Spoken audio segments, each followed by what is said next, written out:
Oyez, peuple de Konoha, j'espère que vous allez bien. En ce qui me concerne, je suis dans un bon mood parce que je suis en train de me dire que je suis un peu comme Jon Snow, je suis condamné au trône. Donc on va construire notre empire pierre par pierre et ça tombe bien. Aujourd'hui, on va parler de Dr. Stone, mais on va pas revenir sur les deux saisons puisqu'il existe déjà deux vidéos sur la chaîne qui en parlent et qui sont pas trop dégueulasses, donc je vous invite à aller voir. Les liens seront en commentaire. On va plutôt se faire un petit bilan sur la saison 2 dans l'émission Allons discuter. Vous connaissez déjà les bails, je vous donne mon avis, qu'est-ce que j'ai aimé, qu'est-ce que je n'ai pas aimé. Il y aura du soupçon de spoil. Donc maintenant que les bases de notre relation sont établies et que les choses sont claires pour tout le monde, j'ai envie de vous dire c'est parti. Parlons de la saison 2 de Dr. Stone.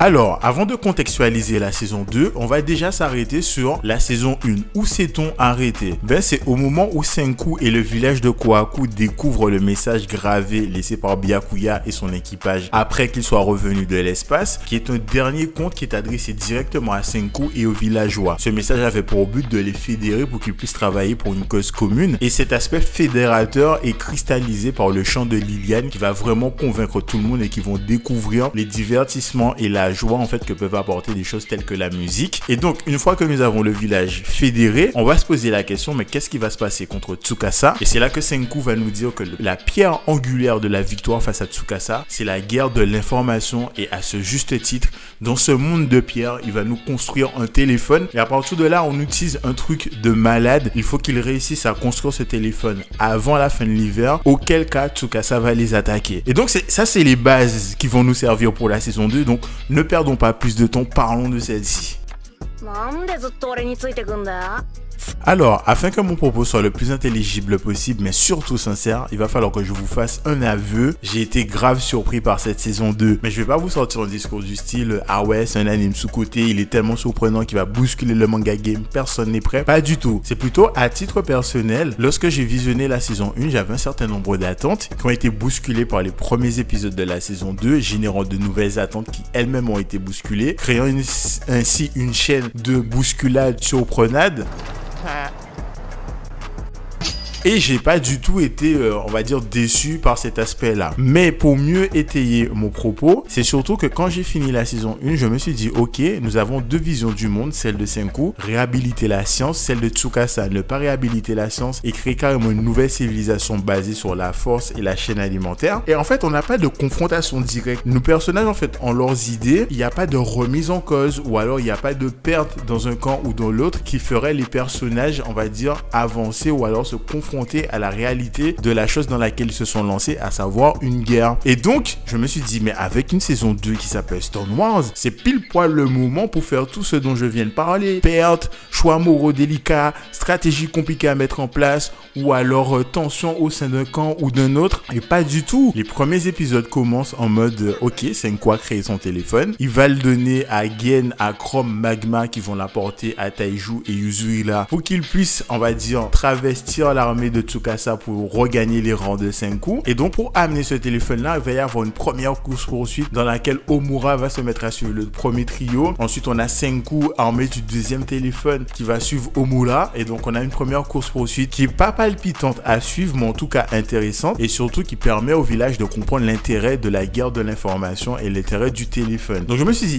peut-être qu'il va se passer un truc, un combat, quelque chose. Pas du tout, il s'est pas passé grand chose. Ils ont réussi à arrêter Omura. Je me suis dit pourquoi pas, c'est le début de saison, une première victoire pour Senku et sa bande, mais on va pas me faire croire par exemple que Chrome, Gen et Magma arrivent au camp de Tsukasa et qu'il ne se passe rien du tout. Effectivement, ils se font surprendre. Il y a Chrome qui se sacrifie pour que Magma et Gen retournent dans le village de Senku. Et donc là, je me suis dit qu'est-ce qui va se passer pour Chrome? Pas grand chose. C'est-à-dire que on est effectivement dans une guerre, mais j'ai pas peur pour les personnages. Le scénario ne m'encourage pas à me dire ok, j'ai aimé ce personnage et je risque peut-être de le perdre. Il y a pas vraiment ça et j'ai trouvé ça un peu dommage. Donc à partir de là, je me suis dit ok, j'abandonne l'idée que les personnages vont confronter leurs idées ou quoi que ce soit d'autre. On va juste regarder ce qu'il se passe, et je m'attendais pas à grand chose. Et là arrive le meilleur personnage de cette saison 2, j'ai nommé Nikki. Parce que c'est quoi le plan de Senku avec ce téléphone? c'est avec Gen d'imiter la voix de Lilian et de convaincre l'armée de Tsukasa que les États-Unis ont réussi à dépétrifier tout le monde et qu'ils arrivent vers le Japon. Et donc Nikki va servir de première cobaye pour tester justement cette supercherie. Et là va se mettre en place une espèce de duel intellectuel entre guillemets entre Gen Senku versus Nikki. Et donc là, et en plus Momzes s'avère être une grande fan de Lilian. Elle va commencer à poser des questions du style combien de disques a-t-elle vendu. Tu as Senku qui va commencer à réfléchir par rapport au fait qu'elle s'est payé un billet pour aller dans l'espace. Qu'est-ce que ça pourrait engendrer comme vente pour se payer ce type de billets. Et donc franchement cet échange était super intéressant et m'a permis de découvrir un personnage en la personne de Nikki qui était à la fois une fille relative, enfin qui est jolie, qui est badass, qui n'est pas conne du tout, qui sait dans quelle direction elle va. Et non mais franchement j'ai grave kiffé ce personnage et j'ai grave kiffé leur interaction et comment ils ont échangé. Ça faisait presque un côté, ok je vais grossir le trait, mais ça faisait presque elle qui se confronte intellectuellement pour savoir lequel va causer sa perte en exposant sa faille. Et bon pour le coup ça aura été Senku et Gen. Et donc non franchement Nikki je la valide de ouf. Mais même là je me suis dit ah ouais 2-0 pour Senku ça fait beaucoup. À quel moment Tsukasa va réagir? Et pendant un très long moment Tsukasa va se faire balader mais d'un truc de fou. Tous les soldats vont se faire balader. On a notamment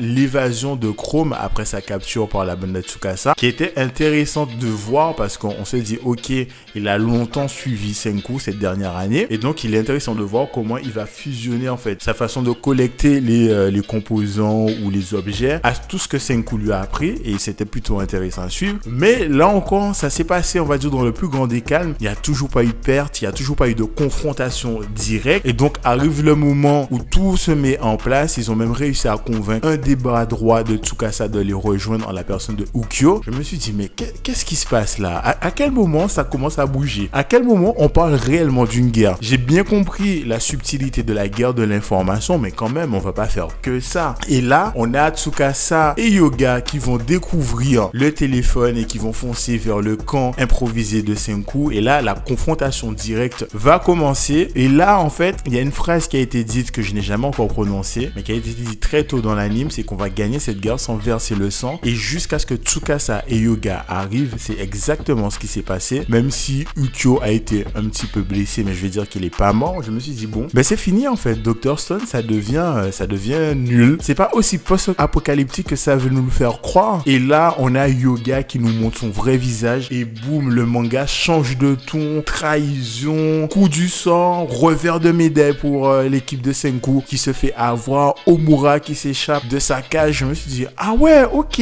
En fait là, tu bouscules encore mes attentes. Mais merci, ça fait extrêmement plaisir. Non, franchement, c'était waouh, j'en perds un petit peu les mots. Je me suis dit ah bah en fait, ils n'auront pas été jusqu'au bout de leur conviction et il y aura eu un blessé mortel en la personne de Tsukasa qui aura été trahi par Yoga. Je me suis dit ben why not, c'est super cool. Et donc qu'est-ce qu'on va avoir après? On a quelques révélations, Tsukasa qui a une sœur, on a quelques flashbacks sur lui expliquant sa relation avec sa sœur. Elle se fait dépétrifier par Senku pour avoir un cessez-le-feu. Alors ces flashbacks ramènent un peu plus de profondeur au personnage de Tsukasa et notamment ça nous permet de comprendre que c'est pas juste un fou furieux qui est là pour casser des statues. On comprend à travers ces flashbacks et la maladie de sa sœur que le monde des adultes n'était pas là pour eux, pour les soutenir lorsqu'ils étaient plus jeunes. Et donc vraiment moi j'ai apprécié cette petite touche d'humanité qui a été apportée à Tsukasa et ça n'a pas du tout été désagréable à suivre, bien au contraire. Et à partir de là, à la fin de la saison 2, il y a des gens qui nous disent, ou du moins Senku, le scénario et tout le monde qui nous disent, on sait d'où a été émis le signal qui a pétrifié toute la Terre, ben il serait temps de partir pour le Shinsekai et de découvrir qu'est-ce qui a mis la planète dans cet état-là. Et l'anime va encore changer de ton, passer de le début de Senku retrouvant peu à peu son humanité, une guerre informative via la Stone Wars, et là on passe à l'exploration. Je sais pas, perso j'aime bien ces changements de ton et ce qui me fait me dire que je vais même pas avoir d'attente particulière parce que j'ai l'impression que je suis pas très fut en ce qui concerne déterminer ce qui va avoir lieu ou pas dans Dr Stone. Donc j'ai particulièrement hâte de voir qu'est-ce que ça va donner. Donc j'ai essayé de balayer un large spectre de cette saison 2 et donc j'espère que vous pourrez me donner votre avis. Est-ce que vous avez aimé? Est-ce que vous n'avez pas aimé? Et puis voilà, et je vous souhaite une très belle et longue vie. Au revoir, merci.